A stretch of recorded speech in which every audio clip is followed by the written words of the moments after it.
Hello बच्चों, good morning. बेटा अब चल रहा है हमारा second unit structure of atom. आज हम इसका सेकंड लेक्चर करेंगे। फर्स्ट लेक्चर के अंदर आपने देखा कि एटम के अंदर मिलने वाले three fundamental particles electron, proton, neutron की डिस्कवरी कैसे हुई थी और किसने की, उन पे चार्ज कितना होता है, उनका मास कितना होता है। We have discuss these properties. After that, after the discovery of fundamental particles, subatomic particles की डिस्कवरी के बाद next is the models of atom. Earlier models of atom. Earlier models of atom मतलब जब साइंटिस्टों ने electron, proton, न्यूट्रॉनों की discovery कर ली, खोज कर ली, तब साइंटिस्ट के सामने प्रॉब्लम थी कि एटम के अंदर ये इलेक्ट्रॉन, प्रोटॉन, न्यूट्रॉन कहाँ सिचुएटेड होते हैं। प्रोटॉन की लोकेशन क्या है एटम में, वो कहाँ किस जगह पर होता है, न्यूट्रॉन कहाँ होता है, और इसी प्रकार से और जो फंडामेंटल पार्टिकल्स हैं वो किस जगह पर पाए जाते हैं। टुडे इन टुडेज सिनारियो, आज हम जानते हैं कि जो एटम होता है, एटम के अंदर एक न्यूक्लियस होता है, न्यूक्लियस में प्रोटॉन और न्यूट्रॉन होते हैं, और उसके चारों तरफ में कंसेंट्रिक रिंग्स के अंदर electrons are revolving. This is at our present knowledge. लेकिन हम उस समय की बात करते हैं जब इलेक्ट्रॉन, प्रोटॉन्स और न्यूट्रॉन्स की डिस्कवरी हुई थी, when scientist were not clear about this fact, उनको इन बातों का नहीं पता था। So how did the whole process of the at the present knowledge reached, कैसे हम आज एटम के एग्जैक्ट मॉडल को कर पाते हैं। तो शुरू से लेकर आज तक का जो मॉडल ऑफ एटम रहा है उसकी हम थोड़ी हिस्ट्री कर रहे हैं। सबसे पहला जो मॉडल ऑफ एटम था, this is known as Thomson's atomic model. Thomson's का एटॉमिक मॉडल आपको पता है, जब हम इलेक्ट्रॉन की डिस्कवरी करते हैं, सो electron was discovered by Thomson's. अब देखिए आप मॉडल किस प्रकार से बताया उसने। After discover fundamental particle in 1898, in 1898 it was J.J. Thomson who first proposed the model of atom. Fundamental particles की डिस्कवरी के बाद 1898 के अंदर सबसे पहले जे.जे. थॉमसन साइंटिस्ट ने मॉडल के बारे में बताया, एटम के मॉडल के बारे में। एंड अकॉर्डिंग टू हिम, और उसके अनुसार, an atom is a spherically rounded portion. एक एटम जो होता है वो एक गोल बॉल जैसे आकार का एक एटम होता है, जिसके अंदर इलेक्ट्रॉन, प्रोटॉन और न्यूट्रॉन्स आर इक्वली डिस्ट्रीब्यूटेड, जिसमें इलेक्ट्रॉन, प्रोटॉन, न्यूट्रॉन जो होते हैं वो उसमें बराबर रूप से बटे हुए होते हैं, विदाउट एनी डिस्टिंक्शन। यानी कि ऐसा नहीं है कि किसी एक जगह पर इलेक्ट्रॉन मिलेंगे, प्रोटॉन या न्यूट्रॉन मिलेंगे। उसने बताया सब एक जगह ही बटे हुए। He compared his model of atom with watermelon. उसने अपने मॉडल की तुलना एक वाटरमेलन के साथ करके बताई। जैसे कि आपको पता है जो वाटरमेलन होता है, वाटरमेलन के अंदर रेड कलर का पल्प होता है। ही showed that as the red color pulp is present in watermelon, in the same way protons and neutrons are present entirely into the atom। जैसे वाटरमेलन के अंदर लाल रंग का पल्प पूरी वाटरमेलन बिखरा हुआ होता है, ऐसे में लगता है कि प्रोटॉन, न्यूट्रॉन जो होते हैं वो वाटरमेलन के अंदर बिखरे हुए होते हैं। After that, he pointed that like seeds are distributed to watermelon throughout the pulp। जैसे बीज वाटरमेलन के अंदर बराबर रूप से बटे हुए होते हैं, वैसे ही उसके अंदर इलेक्ट्रॉन्स जो होते हैं एटम के अंदर, वो भी उसके अंदर यूनिफॉर्मली डिस्ट्रीब्यूटेड होते हैं, बराबर रूप से बटे हुए। The number of proton is equal to number of electrons. Proton और इलेक्ट्रॉनों की जो संख्या है किसी एटम के अंदर वो बराबर होती है। So that atom as a whole is neutral. Atom कैसा होगा फिर? न्यूट्रल होगा। So this was the model proposed by Thomson. He compared his model with watermelon. Watermelon के साथ में कंपेयर किया, इसलिए हम इसको बोलते हैं watermelon atomic model like watermelon, दूसरा है प्लम पुडिंग मॉडल, और दूसरा नाम रखा उसने प्लम पुडिंग मॉडल, या कई बार हम इसको रेजिन मॉडल बोल दें, प्लम रेजिन मॉडल बोल दें, पुडिंग रेजिन मॉडल के नाम से बोल देते हैं। So these are the different names. जो पुडिंग होती है वो आपको पता है, लाइक सौंफ जो हम खाना खाने के बाद में खाते हैं उसको, तो सौंफ के अंदर आपने देखा होगा कि जो सौंफ होती है उसके अंदर मीठा यानी कि शुगर जो होती है वो उसमें यूनिफॉर्म तरीके से बटी हुई होती है। ऐसे जैसे उसने बताया कि एटम के अंदर इलेक्ट्रॉन प्रोटॉन न्यूट्रॉन आपस में मिक्स होकर के यूनिफॉर्म तरीके से बटे हुए होते हैं। So since this has no base of atomic model, कोई खास बात नहीं थी, इसलिए this was discarded and after that the second model was proposed by Rutherford. We call it as Rutherford's atomic model. Rutherford का एटॉमिक मॉडल क्या होता है? How the Rutherford atomic model was devised? Rutherford for describing model of an atom, Rutherford ने किसी atom के model को बताने के लिए सबसे पहले he made the experiment known as gold foil experiment. Gold foil experiment, उसने एक एक्सपेरिमेंट की जिसका नाम था गोल्ड फॉइल एक्सपेरिमेंट। और एक्सपेरिमेंट के अंदर उसने क्या किया? उसने गोल्ड की बहुत बारीक सी फिल्म ली जिसका नाम उसने रखा फॉइल। और बहुत बारीक फिल्म का मतलब यह है कि उसके अंदर एटम्स की जो लेयर होगी इट मे बी 2-3 लेयर्स। ये एटम की हम फर्स्ट लेयर बना रहे हैं लाइक दैट,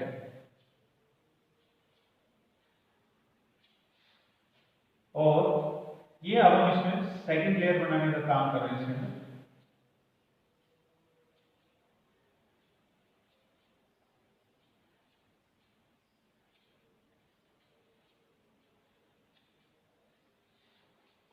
ये हो गया gold foil, this is gold foil, ये gold foil. He bombarded the gold foil with alpha particles, उसने अल्फा पार्टिकल्स की बॉम्बार्डमेंट करवाई इसके ऊपर, अल्फा पार्टिकल्स की bombardment, and he made some observation, उसने कुछ ऑब्जर्वेशंस किए उसके। What were the observations? There were 3 observations, उसने 3 ऑब्जर्वेशंस देखे। क्या देखे? जैसे उसने अल्फा पार्टिकल को गोल्ड फॉइल के ऊपर बॉम्बार्ड किया, उसके ऊपर डाला, तो डाल के उसने 3 ऑब्जर्वेशंस देखी उसमें। और कौन कौन से observation? He found that most of the particles, most of the alpha rays fast straight. उसने देखा पहला पॉइंट कि अधिकतर अल्फा पार्टिकल्स जो होते हैं गोल्ड फॉइल में से सीधे निकल जाते हैं विदाउट एनी डिफ्लेक्शन, कोई उनमें डिफ्लेक्शन नहीं होता, कोई मुड़ती नहीं है इनके अंदर से। तो ये उसने ऑब्जर्व किया, most of the rays they passed without any deflection like this. Second observation was some rays, some alpha rays were deflected to some angle, मतलब कुछ जाने वाले पार्टिकल्स में कुछ रेस बेंड हो जाती हैं, आगे चलती हैं, किसी से टकराती हैं, और टकराने के बाद वो बेंड हो जाती हैं, मुड़ जाती हैं लाइक दिस।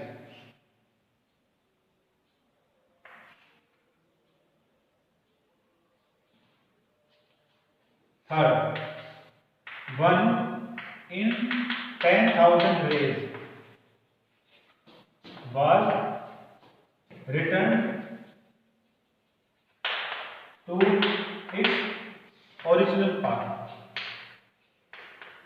मीनिंग कि 10,000 अल्फा रेज में से एक रे ऐसी होती है जैसे वो जाती है उसी तरीके से वापस आ जाती है। मतलब यूं ऐसी सीधी गई, किसी चीज से टकराई, टकराने के बाद में फिर वापस बिल्कुल एग्जैक्टली वैसे है। So these were the 3 observations made by Rutherford during his gold foil experiment. By the 3 observations he concluded that, so next we have conclusions by Rutherford.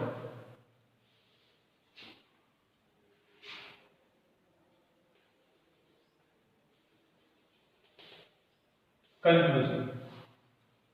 Conclusion निकालने से पहले उसने क्या किया, he studied about the nature of alpha raise.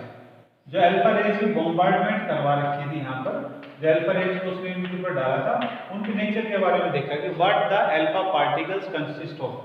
Alpha rays जो होती है किस चीज की बनी होती है। He found that these alpha rays they consist of helium particle. उसने देखा कि ये जो अल्फा पार्टिकल्स है वो हीलियम से बने होते हैं, और जो हीलियम होती है वो पॉजिटिवली चार्ज होती है। हीलियम पार्टिकल्स आर, यानी कि अल्फा रेज जो होती है वो कैसे चार्ज की है, पॉजिटिव चार्ज की होती है। तो उसने ये सोचा कि जो अल्फा रेज जा रही है they are actually positively charge rays, वो पॉजिटिव चार्ज की चीज जा रही है। तो जब वो किसी चीज पॉजिटिव वाले से टकराएंगी तब तो वो उसमें डिफ्लेक्शन का काम करेंगे, अगर नहीं टकराएंगे तो उसमें स्ट्रेट वे पास हो जाएंगे। तो पहला जो पॉइंट था उसका कि most of the rays pass through, उसने ये समझा कि most part of the atom is empty.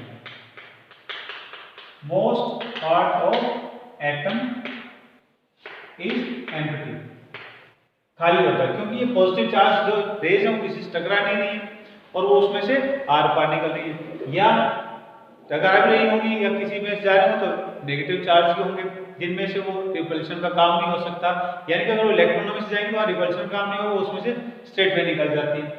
Second जो पॉइंट है वो ये था कि कुछ रेज जब मुड़ रही है इसके अंदर, तो इसका मतलब ये कुछ रेज जो जाकर टकरा रही है किसी चीज से और मुड़ रही है, तो वो इसलिए मुड़ रही है कि जो अल्फा रेज आ रही है वो पॉजिटिव चार्ज की है, तो इसका मतलब यह है कि वो जिस चीज से टकरा रही है और जब मुड़ रही है तो इसका मतलब वो भी पॉजिटिव चार्ज से बनी है, और पॉजिटिव चार्ज फिर किस में होता है, प्रोटॉन्स में होता है। और जो थर्ड पार्टिकल है, थर्ड पॉइंट जो है उसमें ये बताया कि 1 in 10,000 रेज वाज डिफ्लेक्टेड। एक रेज 10,000 में जब वापस आते हैं, इसका मतलब ये निकाला कि जो सारे के सारे प्रोटॉन्स हैं और जो न्यूट्रॉन्स है they are confined to a very small region in the atom. Atom के अंदर बहुत छोटे से हिस्से के अंदर कन्फाइंड है, बहुत छोटे हिस्से के अंदर पाए जाते हैं। तो फर्स्ट पॉइंट क्या, most part of the atom is empty, and from the second third point क्या कंक्लूजन निकाला कि protons and neutrons they are present at some site, they are present collectively, they are present collectively, एक साथ पाए जाते हैं। After that he proposed the model of atom। उसके बाद फिर उसने एटम के मॉडल के बारे में बताया। मॉडल उसने बताया कि atom has two parts, atom के दो पार्ट होते हैं, एक का नाम रखा उसने न्यूक्लियर पार्ट। पहले उसने दो कंक्लूजन निकाले अपने ऑब्जर्वेशन से, और इन दो कंक्लूजन से उसने बताया कि एटम के मॉडल को हम दो पार्ट में डिवाइड कर सकते हैं। कौन कौन से, न्यूक्लियर पार्ट जिसमें प्रोटॉन और न्यूट्रॉन्स पाए जाते हैं, ये हो गया nuclear part consist of protons and neutrons. And second part was extra nuclear part. दूसरा एक्स्ट्रा न्यूक्लियर पार्ट, जो एक्स्ट्रा न्यूक्लियर पार्ट है that is outside the collection of neutron and protons, यानी कि न्यूक्लियस के बाहर वाला जो हिस्सा है ये कैसा हो गया, एक्स्ट्रा न्यूक्लियर पार्ट, और ये क्या है, nuclear. And he stated that extra nuclear part it consist of electrons, extra nuclear part में इलेक्ट्रॉन पाए जाते हैं। और नेक्स्ट पॉइंट उसने बताया number of protons are equal to number of electrons in an atom. एक एटम के अंदर इलेक्ट्रॉन और प्रोटॉन हमेशा बराबर होते हैं, जिसके कारण से एटम बन जाता है as a whole nuclear, means it is of no charge. After that he stated that, उसके बाद उसने ये बताया कि इसी पॉइंट में बताया कि electrons are revolving around the nucleus। Electron कहाँ है बेटा, एक्स्ट्रा न्यूक्लियर पार्ट में। सपोज ये इलेक्ट्रॉन हो गया, ये न्यूक्लियर पार्ट, ये extra nuclear part. Nuclear part consist of proton and neutrons, extra nuclear part consist of electrons.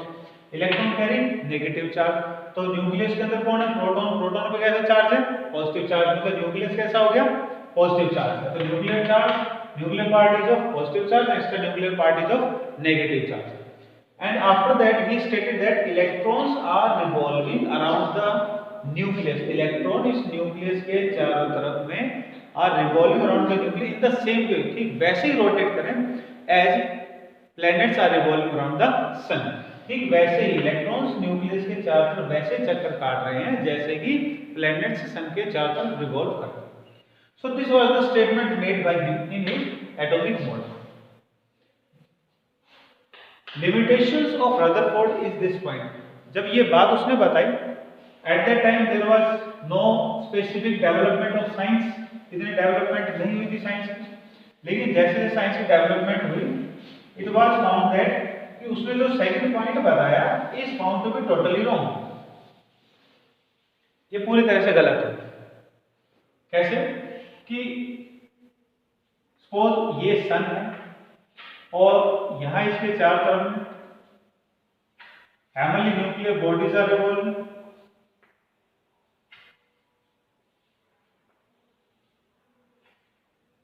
ये मान लो प्लेनेट हो गया, ये सन हो गया, प्लेनेट मान लो ये अर्थ है। अर्थ और सन के बीच में जो रिवॉल्यूशन है it can take place as a result of centripetal force. जो प्लैनेट्स हैं वो सन के चारों तरफ में रिवॉल्व कर सकते हैं because they have centripetal force, और जो सेंट्रीपिटल फोर्स है इट डिपेंड्स अपॉन मास। जो सेंट्रीपिटल फोर्स है वो मास पर डिपेंड करती है। अर्थ और सन के अंदर मास क्या है, बहुत ज्यादा है, तो उनमें सेंट्रीपिटल फोर्स बनेगी और ये इसके चारों तरफ रिवॉल्व कर सकते हैं। लेकिन for a microscopic particle like atom, लेकिन एटम जैसे छोटे से पार्टिकल के अंदर जहां इलेक्ट्रॉन और प्रोटॉनों का मास इज नेग्लिजिबल, बहुत ही कम होता है, how can this centripetal force exist? ये सेंट्रीपिटल फोर्स इसमें कैसे हो सकती है? If centripetal force can not take place between nucleus and the electrons, then it is impossible for electrons to revolve around the sun. Then what will be the consequence? अगर अब electron इसके चारों तरफ नहीं घूम सकते सेंट्रीपिटल फोर्स नहीं होने के कारण से, then what will be the consequence? तो ये हो सकता है कि electrons during the revolution around the nucleus, जब इलेक्ट्रॉन न्यूक्लियस के चारों तरफ में घूम रहे हैं, तो this may be the possibility that during the revolution they are constantly pulled inward by the nucleus by electrostatic force. ये संभावना है कि अपोजिट चार्ज होने के कारण से न्यूक्लियस इलेक्ट्रॉनों को उनके रिवॉल्यूशन के दौरान में लगातार अपनी तरफ में अट्रैक्ट करता रहे, और अट्रैक्ट जब करता रहेगा तो ऐसी कंडीशन आ जाएगी कि इलेक्ट्रॉन घूमते घूमते अपने न्यूक्लियस के अंदर गिर जाएंगे। जैसे ही न्यूक्लियस के अंदर ये गिरेंगे तो प्रोटॉन और न्यूट्रॉनों के बीच में जो बैलेंस बना हुआ था वो इलेक्ट्रॉन के अंदर आते ही वो बैलेंस टूट जाएगा and atom will get exploded. Atom फट जाएगा, एटम टूट जाएगा, और एटम टूटने का मतलब ये है कि atom is unstable, atom will become unstable, atom unstable हो जाएगा। But we know that atom is stable except nuclear fusion element और रेडियोएक्टिव एलिमेंट्स। जो रेडियोएक्टिव एलिमेंट है उनको छोड़कर बाकी सभी एटम्स क्या होते हैं, स्टेबल होते हैं। सो this was the limitation of Rutherford's model. बाकी जो पॉइंट उसने बताया रदरफोर्ड के ठीक थे, तो जो थर्ड पॉइंट था कि इलेक्ट्रॉन्स न्यूक्लियस के चारों तरफ में वैसे रिवॉल्व करें जैसे प्लैनेट सन के चारों तरफ रिवॉल्व करें। This was the limitation because according to his point he was unable to explain the stability of atom. So the limitation is that he was unable to explain the stability of atom. After that we have composition of atom. Atom composition के बारे में बात करेंगे। So these were the models proposed by two scientists. After that we have third model also that we will discuss later on, that is Bohr's atomic model, which is found to be true at present times. Bohr का atomic model है third, जो आजकल भी काफी हद तक सही है with some limitations in that. तो बोहर के एटॉमिक मॉडल को करने से पहले हम कुछ कॉमन टर्म्स को करेंगे। दे आर, पहला पॉइंट हो गया हमारा atomic number and mass number. Atomic number will have first atomic number. जो एटॉमिक नंबर होता है it is represented bye alphabet Z, इसे हम अल्फाबेट Z से रिप्रेजेंट करते हैं। and atomic number is, have a deep overview over it. Atomic number is number of protons in an atom. जो atomic number होता है उसका सिंबल है कैपिटल जेड, और ये होता है number of protons in an atom. किसी एटम में प्रोटॉन कितने हैं यही उसका क्या होगा, एटॉमिक नंबर होगा। For example hydrogen has 1 proton, therefore atomic number Z will be 1। अब मान लीजिए हीलियम है, हीलियम के अंदर प्रोटॉन्स आर 2, देयरफॉर इसका एटॉमिक नंबर जेड क्या हो जाएगा, 2। मान लो नियोन ले लो आप, नियोन के अंदर प्रोटॉन्स होते हैं 10, देयरफॉर एटॉमिक नंबर कितना हो जाएगा उसका, 10। Next is mass number. Mass number या इसको हम एटॉमिक मास भी बोलते हैं, atomic mass. Atomic mass is represented by capital A and it is sum of protons plus neutrons in an atom. एक एटम के अंदर प्रोटॉन्स कितने हैं और न्यूट्रॉन्स कितने हैं, उन दोनों के जोड़ को हम क्या बोलेंगे, एटॉमिक मास या एटॉमिक मास नंबर या atomic mass. For example suppose hydrogen has proton 1, neutron 0, therefore atomic mass will be 1 plus 0 1। Now suppose helium has protons equal to, helium में प्रोटॉन कितने होते हैं, 2, and neutrons equal to 2, neutrons 2, therefore a atomic mass कितना हो जाएगा, proton plus neutron, 2 plus 2 equal to 4। Next is neon. Neon की बात करें तो नियोन के अंदर protons are 10 and neutrons are 10, therefore A will be 20। अब एटॉमिक मास को याद करने का आपको एक ट्रिक बताता हूं। Up to certain numbers 1 to 20 तक विद अ शॉर्ट लिमिटेशन, 1 से 20 तक के एटॉमिक नंबर्स के अंदर या उसके बाद वालों के अंदर एटॉमिक मास जो होगा, atomic mass will be approximately double the atomic number. जो एटॉमिक मास होगा वो हर एटम के अंदर, हर एलिमेंट के अंदर एटॉमिक नंबर से डबल होगा या डबल से ज्यादा होगा, लेकिन कम नहीं मिलेगा। तो अगर आपको किसी के एटॉमिक मास को लर्न करने में प्रॉब्लम आती है तो आप उसका डबल करके याद करोगे तो आपको उसका एटॉमिक मास जल्दी याद होगा। जैसे फॉर एग्जांपल हम बात करें, एलिमेंट ले लेते हैं क्लोरीन। क्लोरीन का एटॉमिक नंबर होता है 70, डबल आप करोगे कितना हो गया, 34। इसका एग्जैक्ट कितना होता है, 35.5, मींस इससे डबल या डबल से ज्यादा। फॉर एग्जांपल अब हम ले लेते हैं जैसे मैग्नीशियम है Mg, एटॉमिक नंबर 12, इसका एटॉमिक मास कितना हो गया, 24। कैल्शियम एटॉमिक नंबर 20, तो मास कितना हो जाएगा, 40। तो हर मैक्सिमम एलिमेंट्स के अंदर आपको उनका एटॉमिक मास एटॉमिक नंबर से डबल मिलेगा या डबल से ज्यादा भी होगा। तो एक बार जब आप इनके एटॉमिक मास को याद करोगे तो ये ध्यान रखोगे कि डबल से कितना फर्क आ रहा है उनके बीच में। जैसे एग्जांपल के लिए हम सोडियम ले लें, इसका एटॉमिक नंबर है 11 और इसका एटॉमिक मास कितना होना चाहिए, डबल से 22, लेकिन इसका होता है कितना है, 23, मींस डबल से एक ज्यादा। तो थोड़ा बहुत इनमें डिफरेंस आता है। It will help you to learn the atomic masses. ये हुई बातें हमारी एटॉमिक नंबर और एटॉमिक मास को लेकर के। Next we will go with representation of these atomic numbers in the symbol. Symbol के अंदर हम एटॉमिक नंबर और एटॉमिक मास को कैसे रिप्रेजेंट करते हैं ये देखिए। Now suppose x is the symbol of an element. x किसी एलिमेंट का सिंबल है। फॉर एग्जांपल हाइड्रोजन का सिंबल ये हो गया, आर्गन का सिंबल Ar हो गया,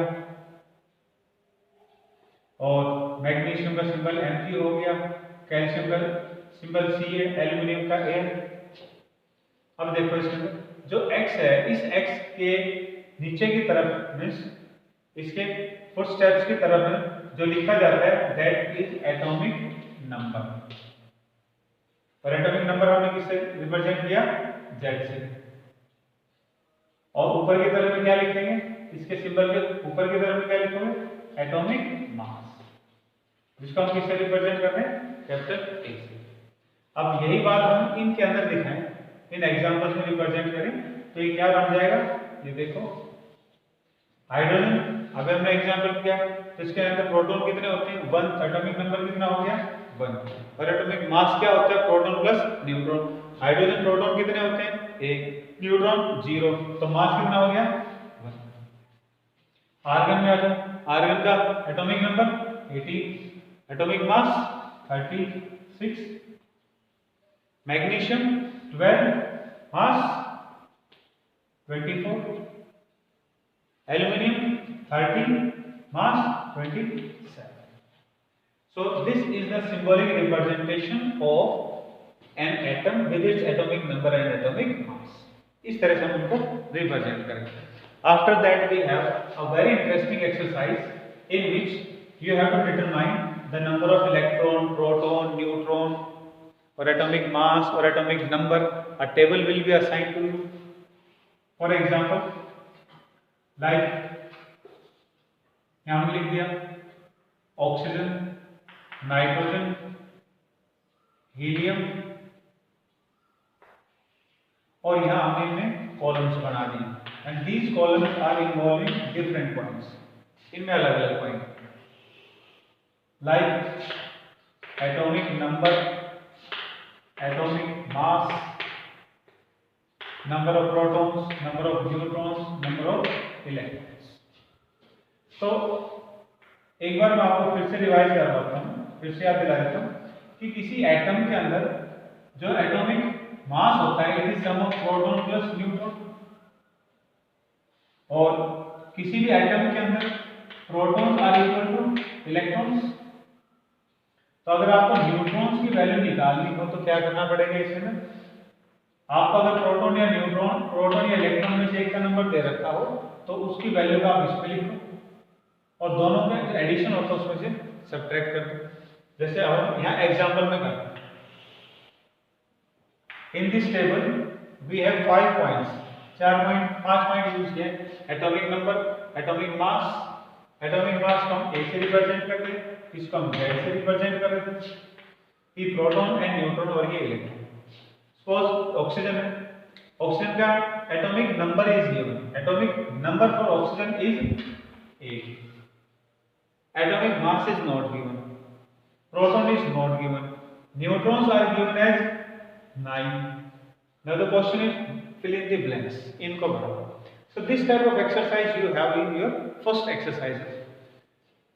अब आपने निकालना इसमें atomic mass, you have to calculate proton and electrons. In an atom, ये एक एटम है, न्यूट्रल है, it do not have charge, तो चार्ज नहीं है, तो अब देखो इसके अंदर number of protons means atomic number is what, atomic number क्या होता है, is nothing but it is number of protons। तो protons कितने हैं इसके अंदर 8, तो जो protons वहां कितने हो जाएंगे 8 होंगे। इलेक्ट्रॉन्स अभी हमने क्या था, प्रोटॉन इलेक्ट्रॉन कैसे होते हैं, इक्वल होते हैं, तो जब आपको प्रोटॉन का पता लग गया तो इलेक्ट्रॉन्स भी कितने हो जाएंगे इससे, तो वो कितने हो गए 8। अब क्या बच गया एटॉमिक मास, एटॉमिक मास क्या होता है प्रोटॉन प्लस न्यूट्रॉन, तो प्रोटॉन प्लस न्यूट्रॉनों को ऐड करोगे तो कितना बन जाएगा 7। Next is nitrogen. Now suppose nitrogen के लिए आपको वेट दे रखा है, प्रोटॉन्स दे रखे हैं और आपको बाकी का सिस्टम कैलकुलेट करना है। So how will you go, number of proton forms atomic number, number of proton atomic number बनाते हैं, एटॉमिक नंबर हो गया 7। न्यूट्रॉन्स कैसे निकलोगे, जब आपके पास में प्रोटॉन प्लस न्यूट्रॉन दोनों चीजों का पता हो, तो प्रोटॉन का पता है आपको और proton plus neutron total value का पता है, तो टोटल वैल्यू कितनी है इसमें 14, इन दोनों का एडिशन कितना है 14, और प्रोटॉन्स कितने हैं इसमें 7, आंसर कितना आ जाएगा 7, वो किसका होगा न्यूट्रॉन्स का, neutrons are 7। What is number of electrons, electron कितने होंगे, जितने प्रोटॉन होते हैं किसी एटम में उतने उसमें इलेक्ट्रॉन होते हैं, तो प्रोटॉन्स आर इसमें 7 है, तो इलेक्ट्रॉन्स कितने हो जाएंगे 7। नाउ फॉर हीलियम, हीलियम के लिए मान लो there are 2 neutrons and 2 electrons. Now you have to calculate the rest of the portion. तो अब देखो इलेक्ट्रॉन जितने होते हैं किसी एटम के अंदर उतने उसमें प्रोटॉन होंगे, तो प्रोटॉन कितने होंगे 2। प्रोटॉन जितने होते हैं वही क्या बनते हैं उसके एटॉमिक नंबर बनते हैं, वो कितने होंगे 2। प्रोटॉन और न्यूट्रॉन दोनों जुड़ करके क्या बनते हैं एटॉमिक मास, तो वो कितना हो गया 4। Like that you have to solve this exercise. In some other examples, you are given like, for example, chlorine 70, and it is suppose -1, and weight is 35.5. Like this you have been given. किसी question में आपका ऐसे symbol लिख करके उसके ऊपर data करके लिखना है और आपको 500 पॉइंट उसमें कैलकुलेट करना है। How will you calculate? सबसे पहले एटॉमिक नंबर कहाँ लिखते हैं? नीचे की तरफ। तो नीचे कितने होते हैं 70, तो एटॉमिक नंबर इज 70। और अगर एटॉमिक नंबर 70 है तो इसका मतलब प्रोटॉन कितने हो गए 70, तो 5 पॉइंट में 2 हो गए। After that number of neutrons, proton plus neutron is equal to, वो ऊपर लिखा जाता है जो वेट होता है वो कितना आ गया 35.5। तो प्रोटॉन अभी हम पता चला कितने 70, तो क्या निकाल लेंगे न्यूट्रॉन्स, तो कितना हो जाएगा 35.5 माइनस 70, तो ये कितना हो जाएगा 18.5। और ये किसके हैं न्यूट्रॉन्स हो गए। और क्या बच गया हमारे पास में, क्या चीज निकाली हमने, एक पॉइंट, दूसरा पॉइंट निकाल लिया और ये थर्ड पॉइंट निकाल लिया हमने इसके अंदर। फोर्थ पॉइंट क्या बच गया न्यूट्रॉन्स और इलेक्ट्रॉन्स। न्यूट्रॉन्स हो गए, तो अब हमारे पास बच गया atomic mass. Atomic mass is equal to, atomic mass कितना होगा जो ऊपर लिखा जाता है वो कितना है 35.5। अब बच गया electron. Electrons are equal to protons, ये सही है, लेकिन कब के लिए है जब एटम हो तब। लेकिन electrons are not equal to protons जब आयन। जब आयन होगा तो electrons will not be equal to proton और proton will not be equal to electrons. तो ये क्या है क्लोरीन का आयन, इट हैज -1 चार्ज। तो अब देखो माइनस चार्ज कब आता है किसी एटम के ऊपर और प्लस चार्ज कब आता है। We know that plus charge is gained by an atom when it lose the electron. Plus charge किसी एटम में तब आता है वो इलेक्ट्रॉन देता है। तो जितने उसके पास इलेक्ट्रॉन निकले हैं, जितने उसके पास इलेक्ट्रॉन होते हैं किसी भी एटम के पास में, तो इलेक्ट्रॉन में से आपने क्या करना है, जितना चार्ज दे रखा प्लस वो सब्ट्रैक्ट कर दो इलेक्ट्रॉन के। और अगर माइनस चार्ज है तो क्या करना है, जितने उसमें इलेक्ट्रॉन है उन इलेक्ट्रॉन्स को आप माइनस में जो है वो उसमें ऐड कर दो, तो आपके पास टोटल नंबर ऑफ इलेक्ट्रॉन आ जाएंगे उस आयन के अंदर। अब इसके अंदर नंबर ऑफ इलेक्ट्रॉन्स, इलेक्ट्रॉन कितने हैं वो देखो। तो इलेक्ट्रॉन निकालने के लिए क्या करना है, इसके अंदर प्रोटॉन देखो, प्रोटॉन कितने हैं 70। ऊपर कितना चार्ज दे रखा है, तो इलेक्ट्रॉन प्रोटॉन क्या थे सेम होते हैं। अब ऊपर चार्ज क्या है माइनस, तो माइनस चार्ज क्या करो ऐड कर दो उसमें, तो कितना आ जाएगा 70 plus 1 equal to 8। Like that. Suppose आपको कोई और एग्जांपल दे रखा हो, जैसे Na magnesium Mg+2, it is written as 12 and 24। अब आप इसके अंदर 500 पॉइंट कैलकुलेट करो, वो कैलकुलेट ऑल द 5 पॉइंट। तो फर्स्ट इज प्रोटॉन्स, प्रोटॉन कितने हैं 12। Second is atomic mass, atomic mass A is equal to कितना हो गया 24। Third is atomic number Z is equal to कितना हो गया 12। After that we have neutrons, neutron कितने होंगे 24 माइनस प्रोटॉन कितने हैं 12, तो कितने होंगे 12। अब क्या बच गया last point, fifth is electrons. Electrons is equal to जितने प्रोटॉन्स हैं, अगर पॉजिटिव चार्ज है तो उसमें से सब्ट्रैक्ट करना, नेगेटिव चार्ज है तो उसमें ऐड करना। क्या है पॉजिटिव चार्ज, पॉजिटिव चार्ज है तो क्या करोगे इसमें सब्ट्रैक्ट कर दो, कितना जितना चार्ज है। तो प्रोटॉन्स आर 12 और ये -2, so the answer is 10। In this way you can calculate this all of the exercise.